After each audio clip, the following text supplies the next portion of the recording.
It is a review of sector 36. ఈ movie వచ్చేసి 2 hours run time తో Netflix లో తెలుగులో స్ట్రీమింగ్ అవుతుంది. ఈ మూవీ చూసాక నాకైతే జస్ట్ అన్ యావరేజ్ ఫిల్మ్ అనిపించింది. ఎందుకు అలా అన్నానో డీటెయిల్ గా మాట్లాడుకుందాం. ఎక్కడ స్కిప్ చేయకుండా లాస్ట్ దాకా చూడండి. ఈ వీడియో కానీ మీకు నచ్చితే లైక్ చేసి ఛానల్ సబ్స్క్రైబ్ చేసుకోండి. ఇంక ఈ మూవీ బేసిక్ స్టోరీ లైన్ వచ్చేసి ఒక ఊర్లో అయితే పిల్లలైతే కిడ్నాప్ అవుతూ ఉంటారు.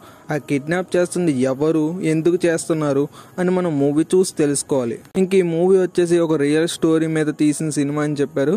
ఇంక ఈ మూవీలో చూపించే ఆ మర్డర్ సీన్స్ కానీ ఆ కొంచెం ఆ టైప్లో ఉండే సిచ్యువేషన్స్ కానీ ఇవన్నీ కొంచెం పర్లేదు, బాగానే ఉన్నాయి. కానీ రెస్ట్ ఆఫ్ ద ఫిలిం అయితే జస్ట్ అండ్ యావరేజ్గా ఉంది.